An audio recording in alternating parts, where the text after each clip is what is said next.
This is a brief lecture on translation, particularly in this case on the translation of French poetry. We're going to be looking at a few poems by Baudelaire, Verlaine, Rimbaud, and then we'll look at the opening paragraph from Marcel Proust's Du Côté de chez Swann, or In Search of Lost Time, the first text from that, which is often translated as Swann's Way. This is a lecture intended for those who are new to questions of translation, who haven't really thought much about translation. My goal here is particularly to encourage those listening to this to think about translation in a deeper way than perhaps they've thought about it before, because I teach English literature in translation at Western Washington University. And one of the things that I've seen through the years is oftentimes that students will too naively, in my view, place too much faith in the translator, in the work of the translator, without adequately reflecting upon the process of interpretation that is at work in every translation. Now, I don't want to suggest to you that there's such a thing as a correct or right translation, not in any metaphysical sense. As we're going to see here, there are simply different interpretations that many translators offer, and each interpretation that the translator offers is in fact precisely that, an interpretation. But we need to be careful and not merely assume that the particular interpretation that the translator is giving to us is the only possible way to translate the text. And so this is, again, it's for those new to questions of translation, this lecture, to encourage you to think more deeply about questions of translation and what is at work in the process of translation. And I myself, someone who've done quite a few translations over the years, I'm going to offer a few of my own translations of these poems as we're going through. Not translations that these are not translations that I've published or that I would publish. This is more of a workshop, and I'm just encouraging us to think about the work of translation as an act also of creative writing, as well as an act of literary interpretation. Now, you don't need to be able to speak French to understand and appreciate this, what the material that we're going through here. And in fact, as a student of comparative literature myself, one of the things that I always like to emphasize in my classes is that we are, all of us, condemned to rely upon the generosity of translators. Nobody, no matter, there are people out there who speak a lot of languages. I have friends who blow me away in their knowledge of so many different languages. But no matter how many languages one speaks, we're all existentially limited. There are only so many languages that we can learn. And so at some point, no matter how multilingual we are, we're going to need to rely upon the generosity of the work of translators. So that image, by the way, that you're looking at is an image of La Maison de Verlaine. This is a wonderful little restaurant in Paris, in the Latin Quarter, where Paul Verlaine, in the house where Paul Verlaine lived and died. And also, if you're a student of American literature, it's interesting because up on the top is a little writing garret where Ernest Hemingway used to live, and where he wrote many of his early texts. He also discusses doing his early work of writing in his wonderful little memoir of his life in Paris, entitled A Movable Feast. Now, Verlaine's a very colorful figure. He's associated with Rimbaud. They had a very tumultuous relationship. And so we'll look at a poem by Verlaine as well, a couple of poems by Verlaine. And we'll see here, too, that whereas Baudelaire and Verlaine are modern poets, they remain nonetheless hitched to a particular kind of traditional French metrical and rhyme scheme that Rimbaud is going to break with. Rimbaud is more, let's say, akin to an American poet like Walt Whitman, in the sense that he dispenses with the rules that still govern the poetry of Baudelaire and Verlaine. So let's start Here's an image of Quintilian. He was a Roman rhetorician who lived from 35 to 100 Common Era, about 35 years after the birth of Christ. So he would have been born a few years after Christ's death.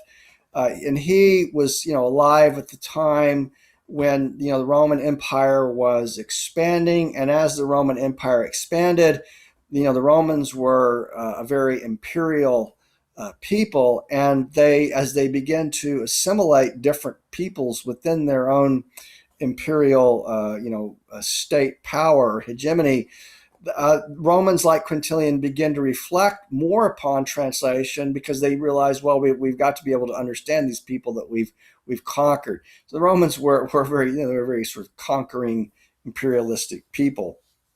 This is the theme that Heidegger explores when he deconstructs the Roman idea of truth as veritas, which is Heidegger argues was an imperial notion of truth as opposed to the Greek thinking of truth, which was more linked to this idea of aletheia, or unconcealment. But in any case, Quintilian, he developed a fascinating and very early theory of translation that has remained influential throughout the years. And I won't go into the nuances and subtleties of it, but I will say that as a translator, some of the distinctions that he's made, I found quite useful. Now, a couple of the most important distinctions here are between what we're going to call the literal and the faithful translation. Now, as a translator, just as a working translator, I've seen myself that one needs to come up with literal translations before one can write a more faithful translation of a poetic text. I note here too, if you're new to translation work, poetry is always a great place to begin, precisely because it's the hardest to translate. It was Robert Frost who famously said it's precisely poetry that is lost in translation, and that's certainly true. And so I always say if you're a beginning translator and you're learning the work to do the work of a translator, if you can translate poetry, particularly great poetry like the poems by the poets we're going to be looking at here, then you can translate just about anything. And another advantage of just in a workshop type sense, if you're trying to develop your skills as a translator, it's a good idea to look at the poems of great poets like, say, Baudelaire, Verlaine, Rimbaud, and so on. Is that there are plenty of other translations of these poets out there, and so you can translate the poetry, and then you can compare it with the translation work of other translators, and you can see what you did in comparison to others, where you did well and where you didn't do so well. And also, of course, if you don't have access to the original language, doing comparative work, looking at comparative translations is a great way to begin to understand the meaning of the original. And so in any case, let's start with the faithful. The faithful translation is the translation that most, I think, translators, rightly aim for. And that is where, and to put it in Quintilian's words, where it would be a translation in which you try to capture the spirit of the original. Now, spirit is $1 million, word.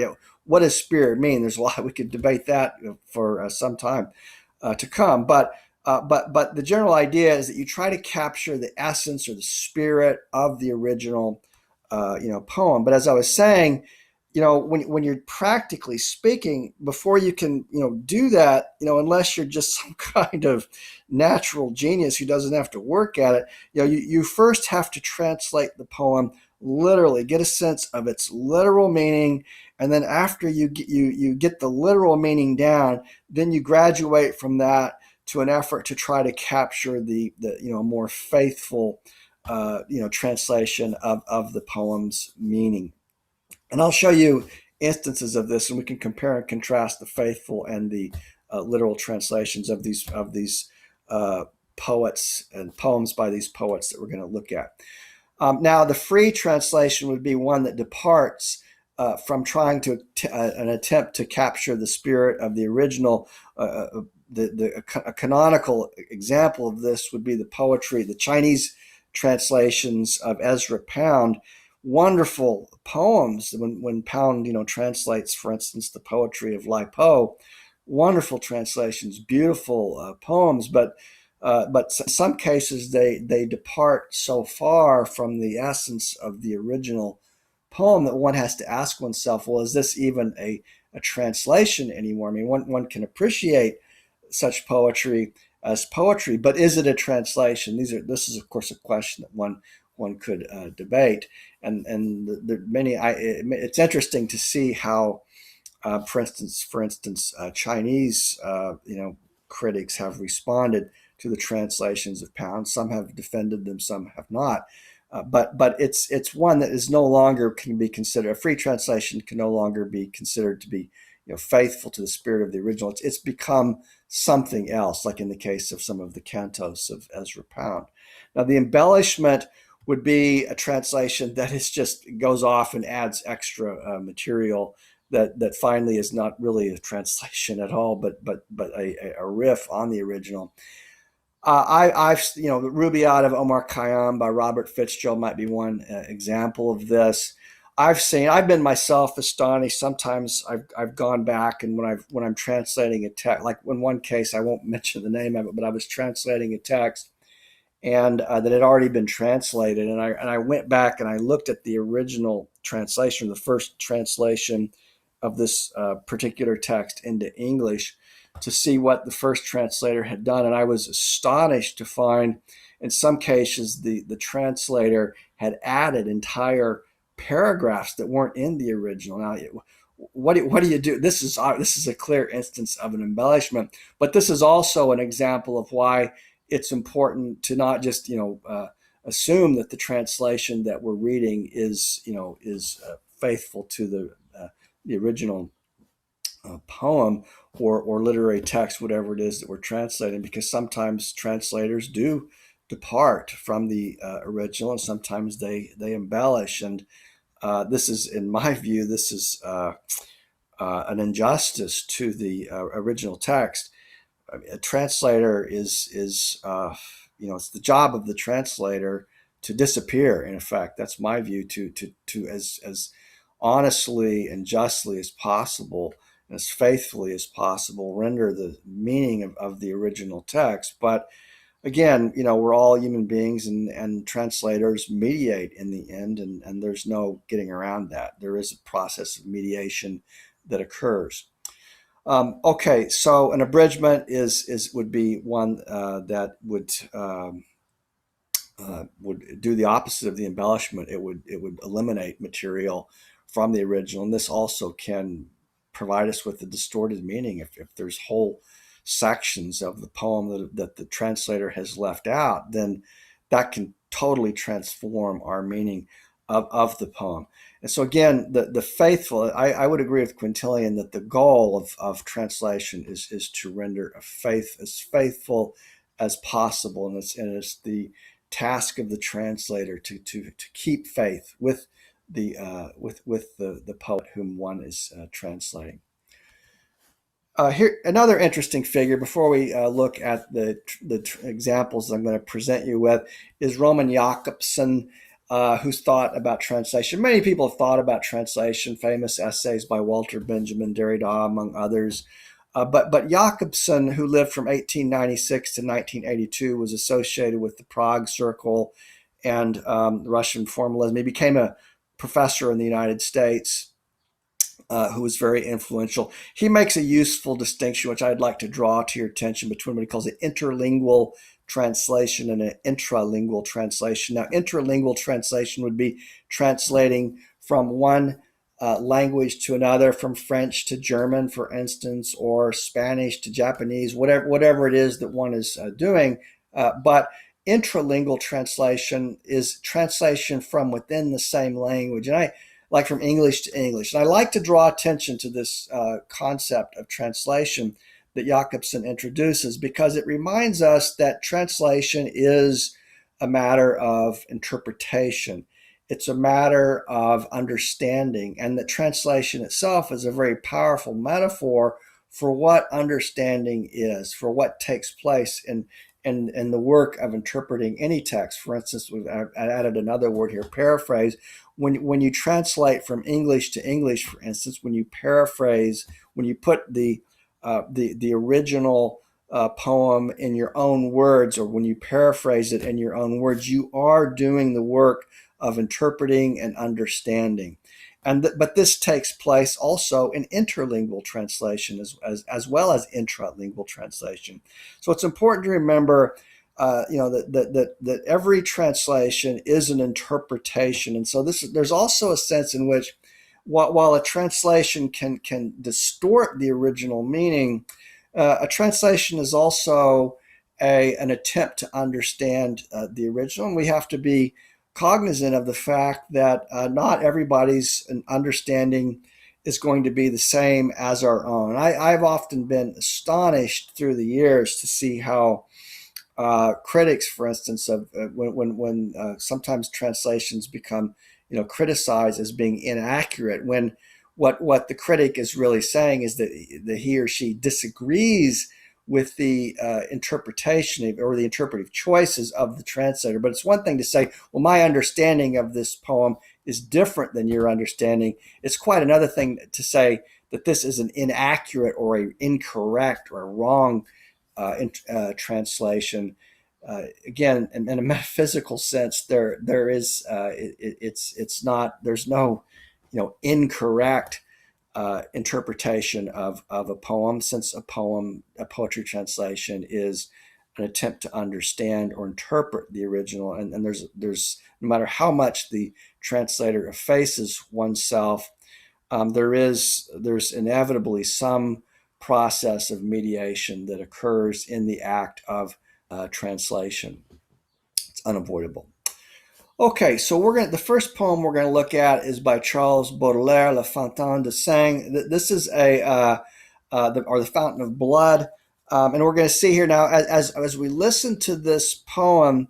I'd like you to listen for the rhyme and the meter scheme. You can see how listen to the last lines, the last words of each line of each poem, how how there's an alternating rhythm at work here, and also the metrical, the way in which the poem sounds. Now in the case of Baudelaire, the metrical choices, or the meter that governs his poetry is, French is a different language than English, and so it's very difficult, if not impossible, to capture the same meter that exists in the French original. And in terms of the rhyme, it's very difficult to capture the same rhyme without totally distorting the original meaning of the poem. And so in this case,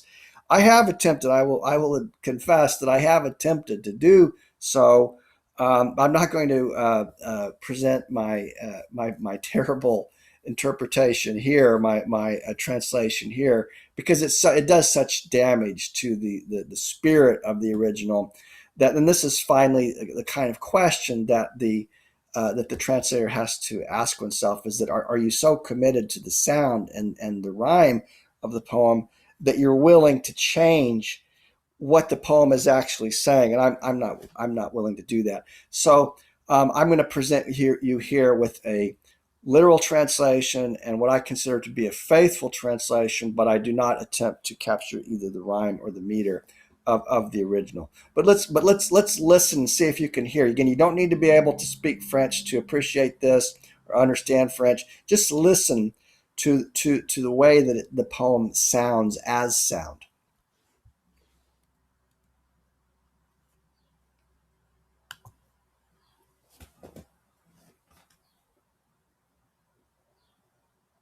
La fontaine de sang. Il me semble parfois que mon sang coule à flot, ainsi qu'une fontaine au rythmique sanglot. Je l'entends bien qui coule avec un long murmure, mais je me tâte en vain pour trouver la blessure. À travers la cité comme dans un champ clos, il s'en va transformant les pavés en îlots, désaltérant la soif de chaque créature. et partout colorant en rouge la nature. J'ai demandé souvent à des vins captieux d'endormir pour un jour la terreur qui me mine. Le vin rend l'œil plus clair et l'oreille plus fine.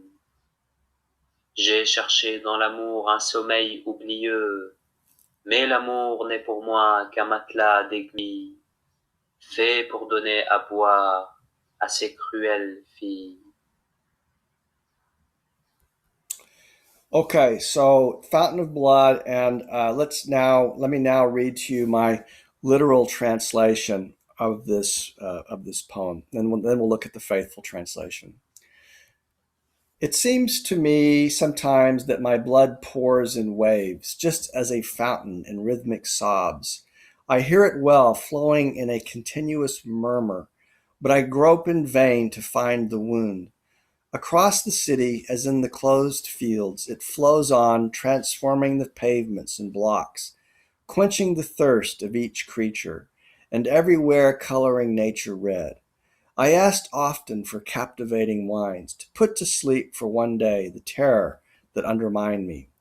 The wine made my eye clearer and my ear finer.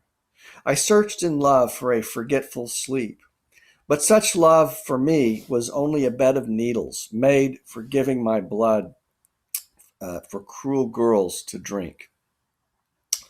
Okay, so now let's listen to the faithful translation of The Fountain of Blood. At times it seems as if my blood flows in waves, like a fountain in rhythmic sobs. Though I plainly hear its long murmur, I grope in vain to find the wound. Across the city, inundating the walled fields, my blood transforms the streets and sidewalks, slaking the thirst of each creature, and everywhere coloring nature red.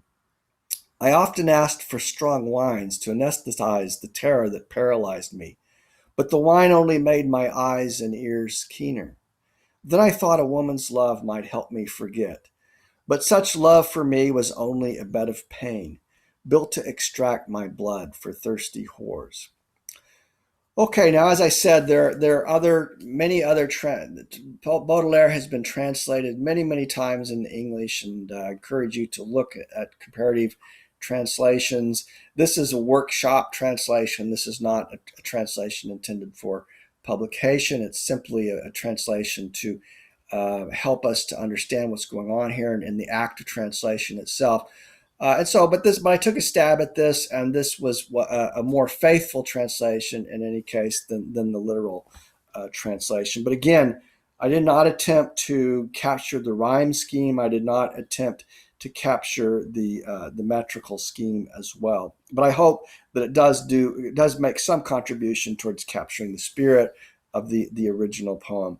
And I have to say, for those of you interested in doing the work of translation, it's very rewarding to gives you an opportunity to really understand a writer or poet in a very deep way and to commune with the mind of another. So translation is very rewarding act for its own sake.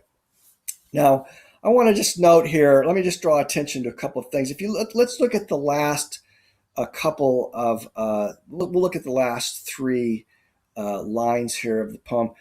Then I thought a woman's love might help me forget, but such love for me was only a bed of pain built to extract my blood for thirsty whores.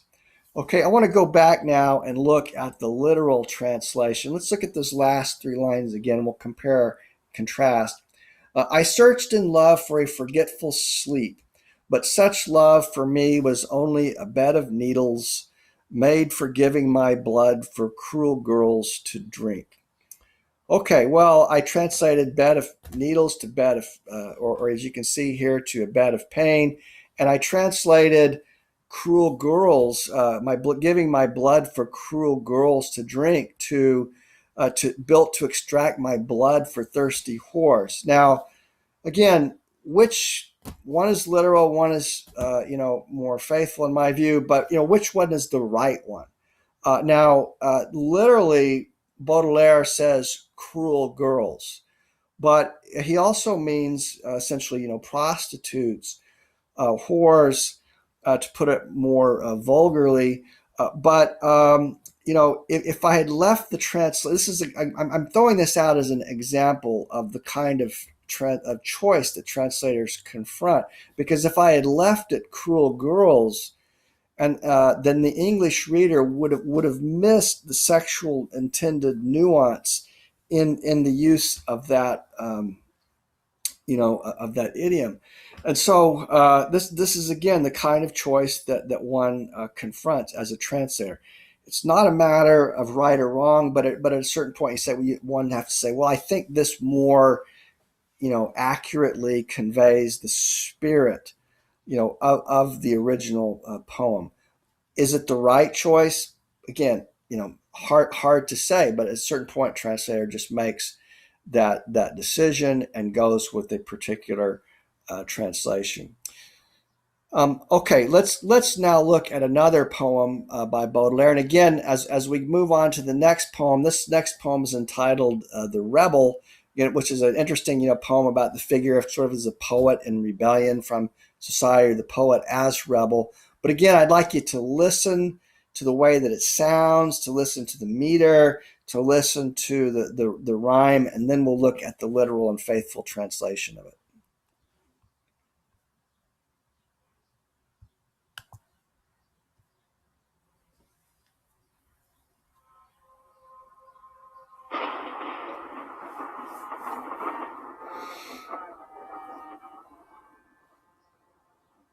Le rebelle. Un ange furieux fond du ciel comme un aigle. Du mécréant saisit à plein poing les cheveux et dit, le secouant, tu connaîtras la règle, car je suis ton bon ange, entends-tu? Je le veux. Sache qu'il faut aimer, sans faire la grimace, le pauvre, le méchant, le tortu, l'hébété, pour que tu puisses faire à Jésus, quand il passe, un tapis triomphal avec ta charité. Tel est l'amour. Avant que ton cœur ne se blase, la gloire de Dieu rallume ton extase. C'est la volupté vraie au durable appât. Et l'ange, châtiant autant, ma foi, qu'il aime, de ses poings de géant torture l'anathème. Mais le damné répond toujours, je ne veux pas.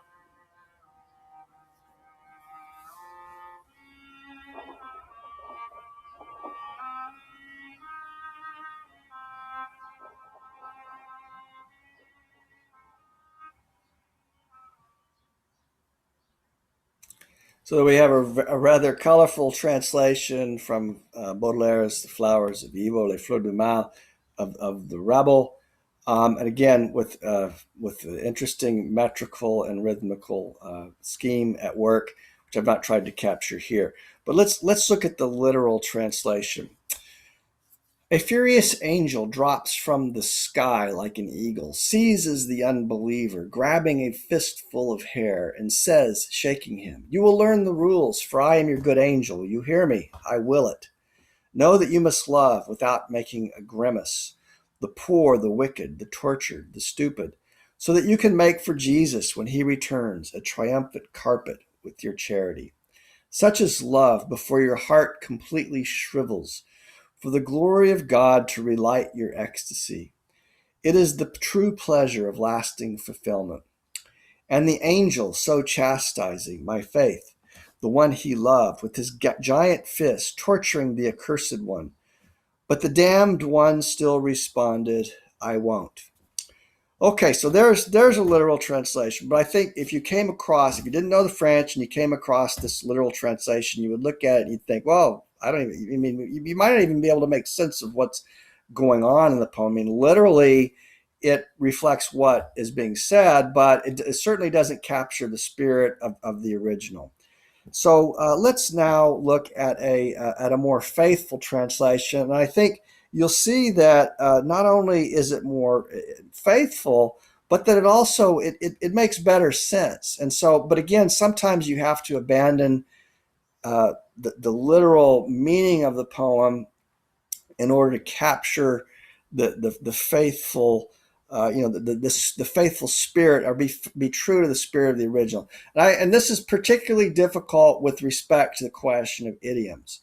And one example I like to use is years ago when I was a young man living in Paris, I made a date with a girl, and she said to me, "Est-ce que tu vas poser un lapin?"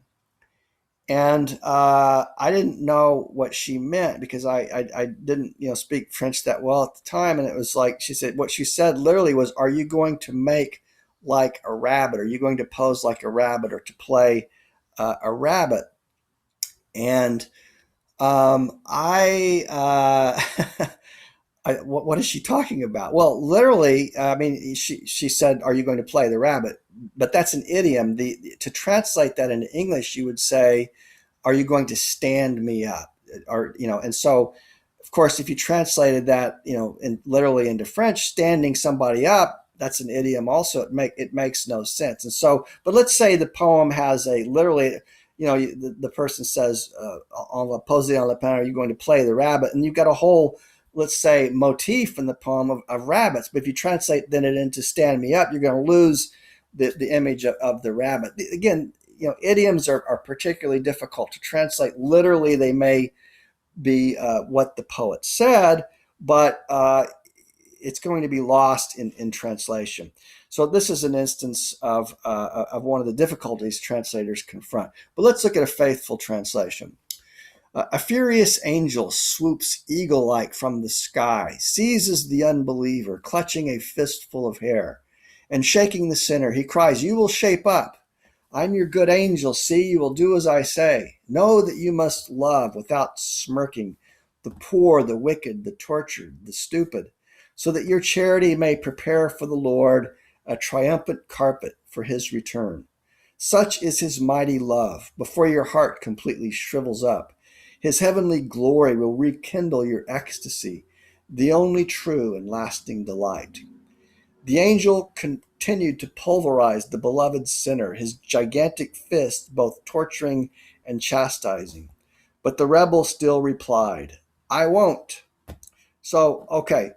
I hope that gives you a better sense of what's going on in this poem. Again, this is workshop type translation. It's not anything I would publish, but it does. But my goal here was to capture the spirit of the original, rather than offer a merely literal interpretation. Now, we're going to take a look now at some poems, a couple of poems by Paul Verlaine. This first one, Beauté des Femmes, or The Beauty of Women. Verlaine was like Baudelaire. His poetry is governed by very similar rules that Verlaine's close associate Rimbaud is going to break from. But I think you'll find it's an interesting poem. Let's listen to it too.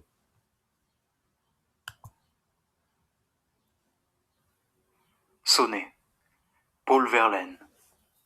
Beauté des femmes, leur faiblesse, et ces mains pâles qui font souvent le bien et peuvent tout le mal, et ces yeux où plus rien ne reste d'animal que juste assez pour dire assez aux fureurs mâles, et toujours maternelle endormeuse des râles, même quand elle ment cette voix, matinal appel, ou chant bien doux à vêpres, ou frais signal, ou beau sanglot qui va mourir au pli des châles.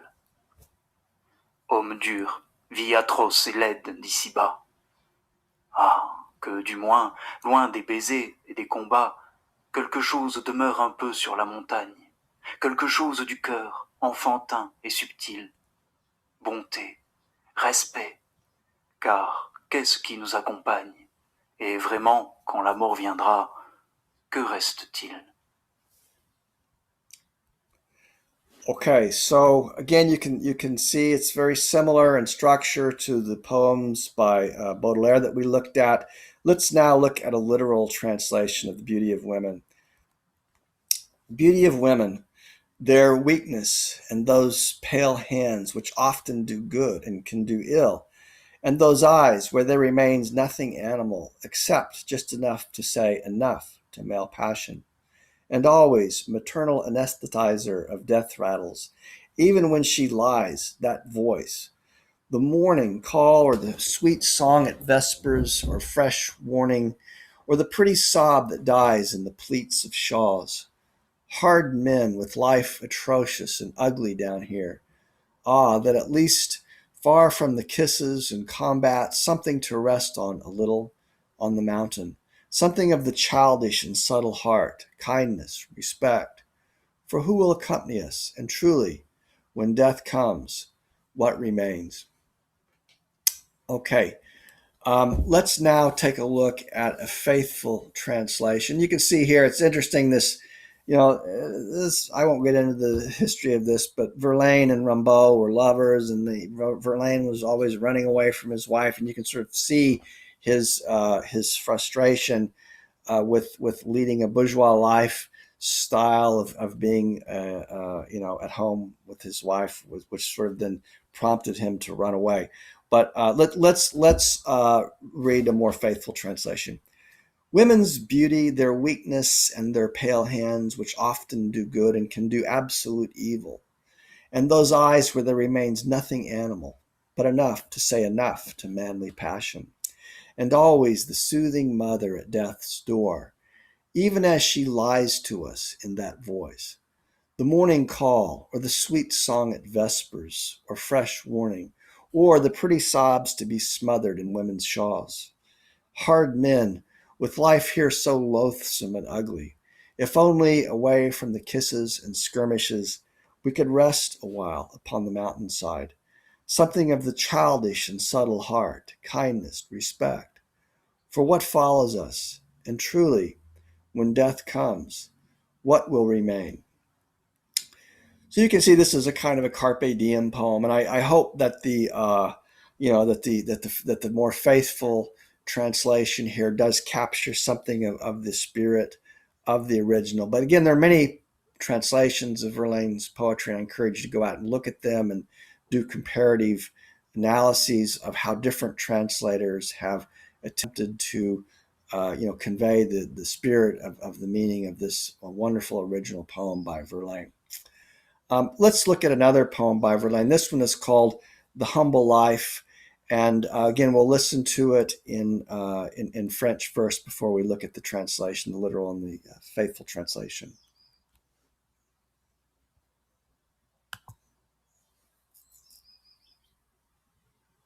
La vie humble, aux travaux ennuyeux et faciles, est une œuvre de choix qui veut beaucoup d'amour.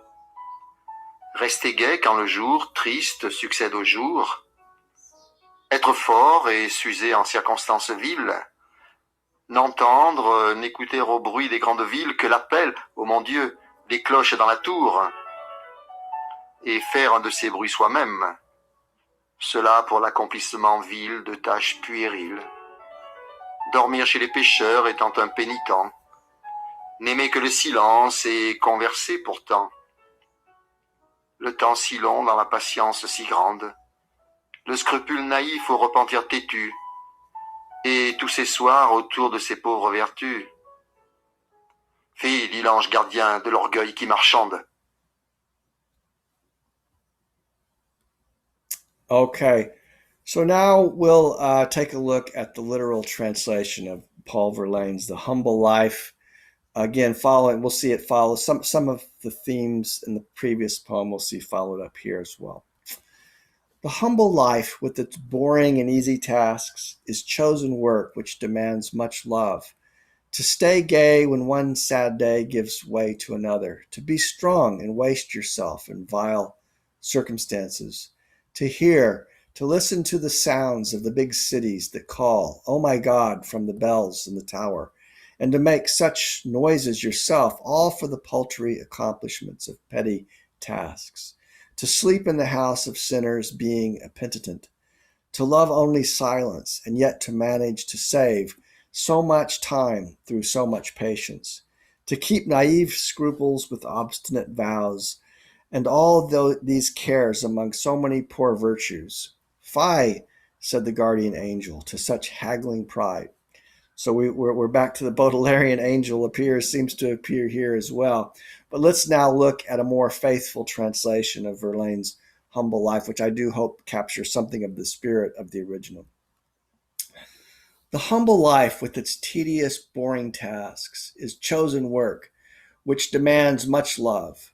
To stay gay when one dreary day gives way to another, to keep strong and waste yourself in trivial details, to hear from afar the sounds of the big cities that beckon, O God, from the tower bells, and to have such music in yourself, all spent on paltry accomplishments, to sleep in the house of sinners, being a penitent, to love only silence and yet manage to redeem a fraction of the lost time through saintly patience, to uphold provincial scruples with obdurate vows, and all these worries among such sickly virtues. Nonsense, said the angel. What haggling pride. Okay, I want to move on now to Rimbaud. And he was, again, perhaps one of the most interesting poets in French history, and remains a figure of fascination, who wrote most of his great poetry by the time he was 19, and then he walked away from it. He was, again, as I said, he and Verlaine were lovers and were very closely associated. The poem that we're going to look at here is Alchemy of the Verb, or Alchemy of the Word. And so we'll listen to it. And then in this case, I want to show you three different translations: a literal, a faithful, and a free translation.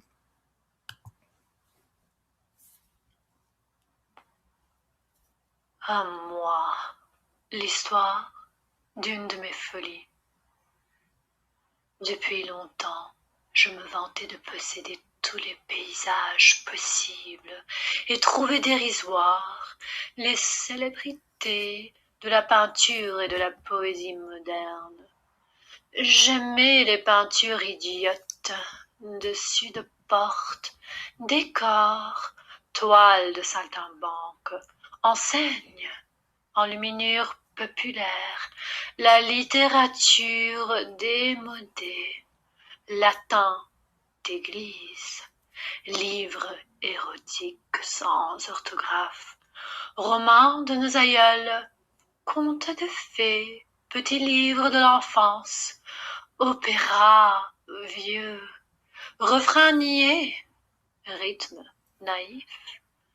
Je rêvais croisades, voyages de découverte dont on n'a pas de relation, république sans histoire, guerre de religion étouffée, révolution de mœurs, déplacement de race et de continent. Je croyais à tous les enchantements. J'inventais la couleur des voyelles. A, noir. E, blanc. I, rouge. O, bleu. U, vert. Je réglais la forme et le mouvement de chaque consonne, et avec des rythmes instinctifs, je me flattais d'inventer un verbe poétique accessible. Un jour ou l'autre, à tous les sens, je réservais la traduction. Ce fut d'abord une étude. J'écrivais des silences. De nuit, je notais l'inexprimable. Je fixais des vertiges.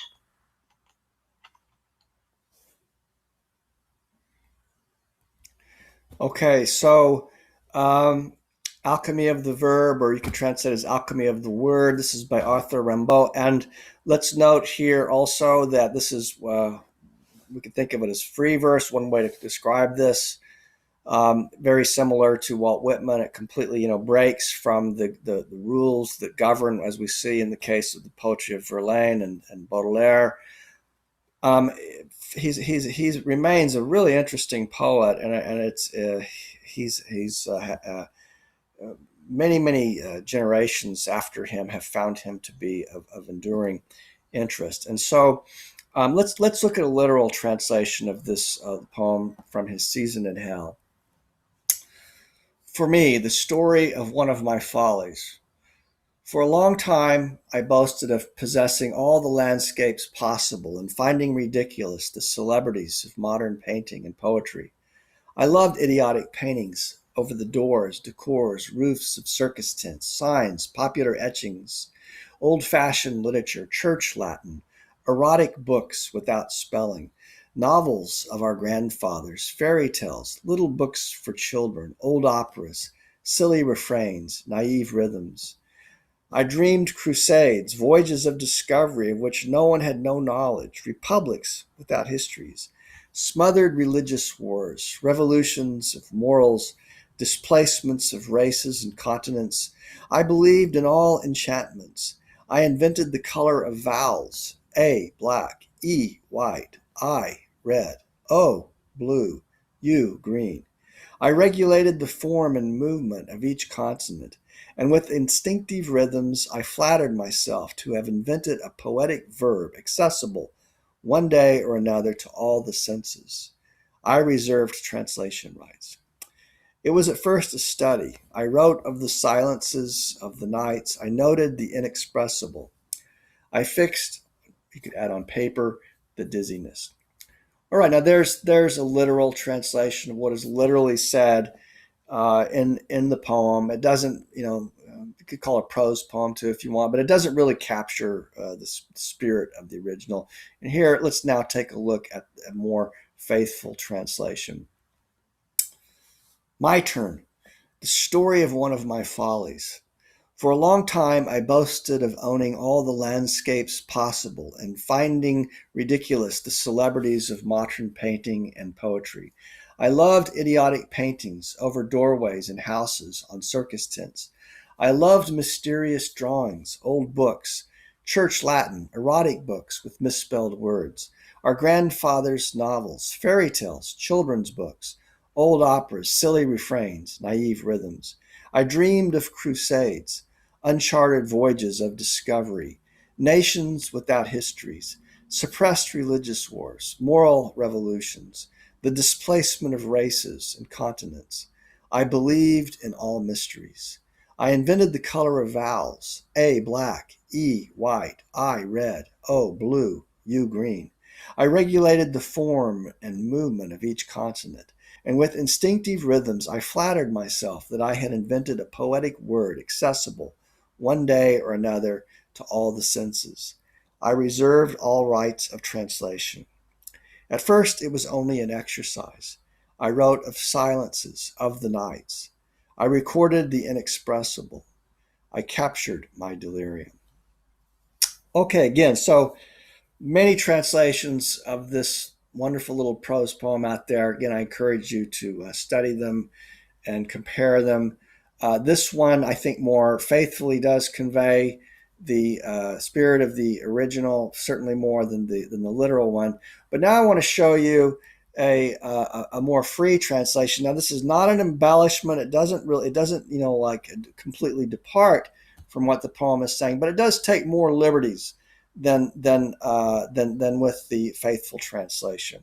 And it plays around a little bit with the translation. But one could argue that this kind of translation is problematic because it departs from the effort to convey in a more strict sense the spirit of the original poem. This is only one of my stupidities. For a long time I thought I was the only one who could see things clearly. I laughed at modern art and poetry. I worshipped idiotic paintings over doorways and houses on circus tents. I pored over cryptic drawings, old books, church Latin, erotic books with misspelled words, maggot-eaten novels, fairy tales, children's books, obscure operas and musicology. I dreamed of crusades, voyages of discovery, unknown lands, religious wars, orgies, untold genocides and earthquakes. I believed in mystery.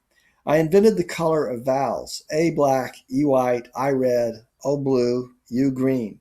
I presided over the form and movement of each consonant, deluding myself that I had somehow invented a new logos, accessible to all five senses.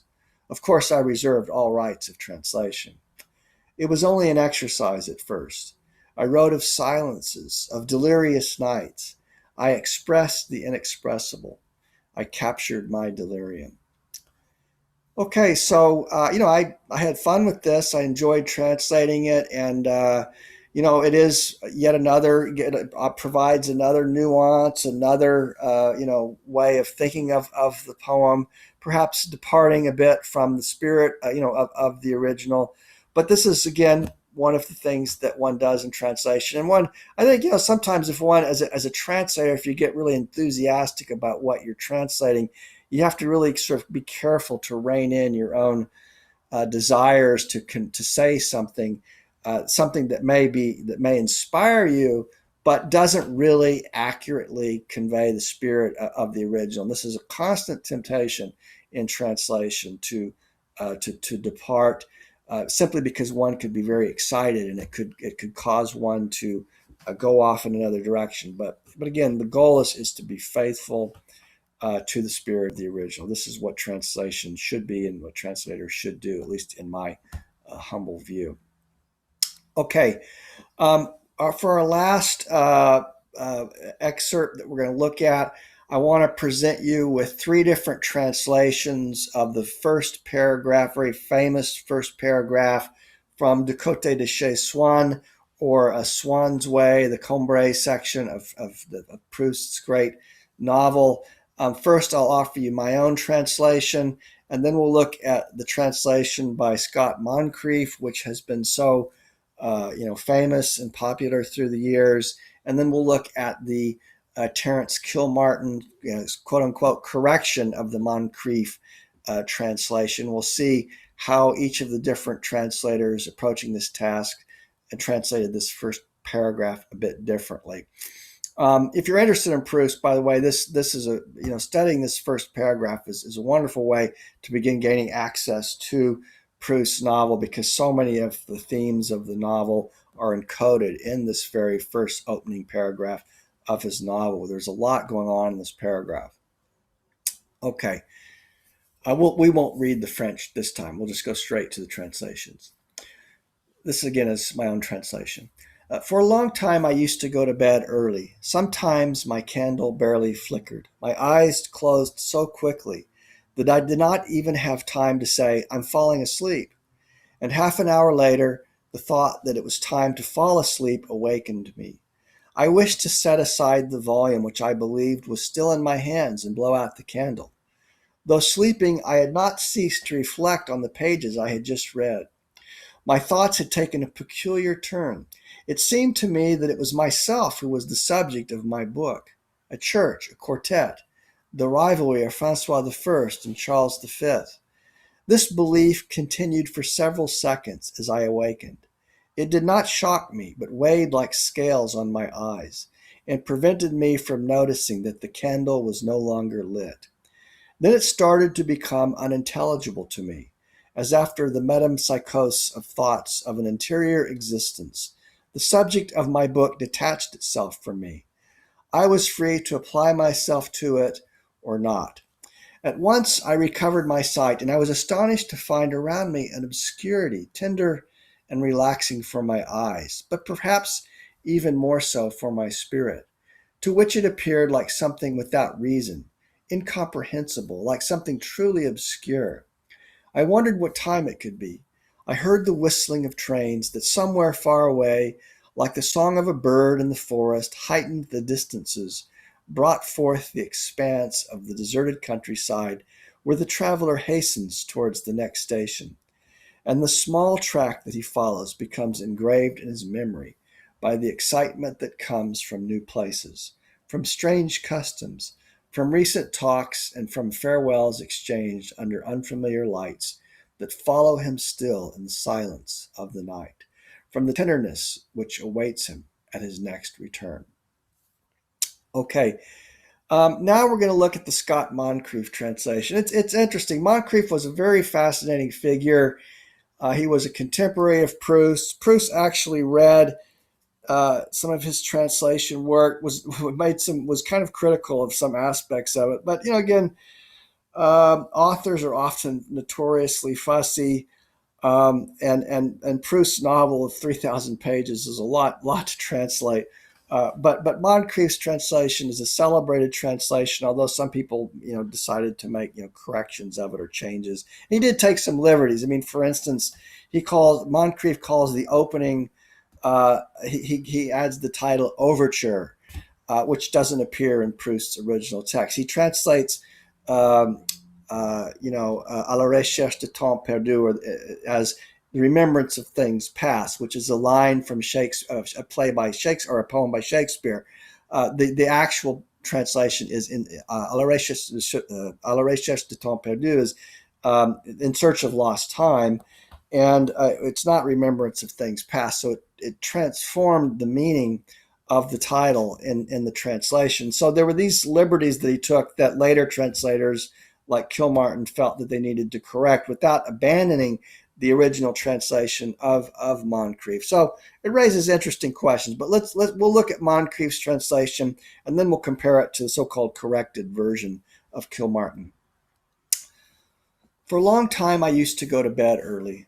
Sometimes when I had put out my candle, my eyes would close so quickly that I had not even time to say, "I'm going to sleep." And half an hour later, the thought that it was time to go to sleep would awaken me. I would try to put away the book, which I imagined was still in my hands, and to blow out the light. I had been thinking all the time while I was asleep of what I had just been reading, but my thoughts had run into a channel of their own, until I myself seemed actually to have become the subject of my book, a church, a quartet, the rivalry between Francois I and Charles V. This impression would persist for some moments after I was awake. It did not disturb my mind, but it lay like scales upon my eyes and prevented them from registering the fact that the candle was no longer burning. Then it would begin to seem unintelligible, as the thoughts of a former existence must be to a reincarnate spirit from the subject of my book, would separate itself from me, leaving me free to choose whether I would form part of it or no. And at the same time, my sight would return, and I would be astonished to find myself in a state of darkness, pleasant and restful enough for the eyes, and even more, perhaps, for my mind, to which it appeared incomprehensible, without a cause, a matter dark indeed. Okay, so let's now look at the corrected version, and then I'll read this, and then I want to just show you briefly a couple of line-by-line comparisons so you can see what happens to the meaning of the original as each translator approaches it, in a different way. And again, you don't have to speak French to be able to see, to get a sense of the nuances of the changes, transformations that occur as each translator mediates the original text for us in a slightly different way. So this was, again, Terence Kilmartin came along later, corrected the so-called, I put that word in quotes, Moncrief's translation, and then DJ Enright also added a few corrections of his own. This is the translation. If you're interested in reading Proust, the Moncrief, Kilmartin, Enright is probably the translation that you should get. It's the more canonical one. Although the Moncrief is worth reading in its own right without these so-called corrections as well. And I think you'll see that when we look at the different ways in which the Kilmartin approaches the task than Moncrief. For a long time, I would go to bed early. Sometimes the candle barely out, my eyes closed so quickly that I did not have time to tell myself I'm falling asleep. And half an hour later, the thought that it was time to look for sleep would awaken me. I would make as if to put away the book, which I imagined was still in my hands, and to blow out the light. I had gone on thinking while I was asleep about what I had just been reading, but these thoughts had taken a rather peculiar turn. It seemed to me that I myself was the immediate subject of my book, a church, a quartet, the rivalry between Francois I and Charles V. This impression would persist for some moments after I awoke. It did not offend my reason, but lay like scales upon my eyes and prevented them from registering the fact that the candle was no longer burning. Then it would begin to seem unintelligible, as the thoughts of a previous existence must be after reincarnation. The subject of my book would separate itself from me, leaving me free to apply myself to it or not. And at the same time, my sight would return, and I would be astonished to find myself in a state of darkness, pleasant and restful enough for my eyes, but even more, perhaps, for my mind, to which it appeared incomprehensible, without a cause, Something dark indeed. Okay, again, all of these translations, in my view, convey the spirit of the original text, but they're not all the same. Different choices are made by different translators. So let's look at some of these. We'll just take a look at a couple of different lines here. Here's the first sentence. Here's my own translation. For a long time, I used to go to bed early. Sometimes my candle barely flickered. My eyes closed so quickly that I did not even have time to say, I'm falling asleep. And here's the Moncrief translation. And again, I might note when I did my own translation, I didn't look at either one of these other translations until afterwards. And it was interesting for me personally to see as a translator how similar and different it was in some cases. And this is, again, an interesting exercise that you can do as you're developing your own translation skills. Moncrief. For a long time, I used to go to bed early. Sometimes when I had put out my candle, my eyes would close so quickly that I had not even time to say, I'm going to sleep. And here's the so-called corrected translation. For a long time, I would go to bed early.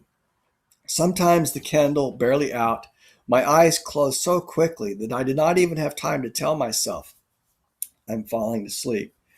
So I might note here, when I look back at this later, I saw that I followed the so-called corrected Kilmartin translation by saying I'm falling asleep instead of I'm going to sleep, but that I had said for a long time I used to go to bed early, whereas in the so-called corrected version, Kilmartin had added I would go to bed early. So again, same thing is being said, but there are different nuances, slightly different approaches to this task. Here's another example. And half an hour later, the thought that it was time to go to sleep would awaken me. I would try to put away the book, which I imagined was still in my hands, and to blow out the light. And here's Moncrief. And half an hour later, the thought that it was time to go to sleep would awaken me. I would try to put away the book, which I imagined was still in my hands, and to blow out the light. So you can see there, I think that's almost identical. There is a word or two that's displaced in the different translations, but almost identical. Here's the so-called corrected translation. And half an hour later, the thought that it was time to look for sleep would awaken me. I would make as if to put away the book, which I imagined was still in my hands, and to blow out the light. Okay, now you might note here that in the corrected translation, Kilmartin writes, it was time to look for sleep. Both Moncrief and I had wrote time to go to sleep. I mean, I don't know about you, but for me, to look for sleep is not idiomatic. This may have been, he opted for a more literal translation. But again, in this case, I'm not so sure I agree with the corrected version, which again is why I put corrected in quotes, because sometimes the corrected translation is just a different choice that the translator makes. It doesn't mean that necessarily that it's the right choice. Okay, here's another example. This belief continued for several seconds as I awakened. It did not shock me, but weighed like scales on my eyes and prevented me from noticing that the candle was no longer lit. And here's Moncrief. This impression would persist for some moments after I was awake. It did not disturb my mind, but it lay like scales upon my eyes and prevented them from registering the fact that the candle was no longer burning. And here's the Kilmartin corrected text. This impression would persist for some moments after I awoke. It did not offend my reason, but lay like scales upon my eyes and prevented them from registering the fact that the candle was no longer burning. Okay, so I wrote no longer lit. Both Moncrief and Kilmartin wrote no longer burning. I wrote as I awakened. Moncrief wrote after I was awake. In the corrected text, it was after I awoke. Again, different choices that translators make, different nuances. Which one is correct? That's my point. It's hard to say which is the correct one, but they are different, slightly different interpretations that change our understanding, of the text. Okay, so this concludes our discussion. There's Baudelaire, Verlaine, Rimbaud, and Proust. These are all wonderful writers, and I hope that you explore them more fully. it's certainly rewarding to read these very influential 19th and late 19th century, early 20th century French poets and writers.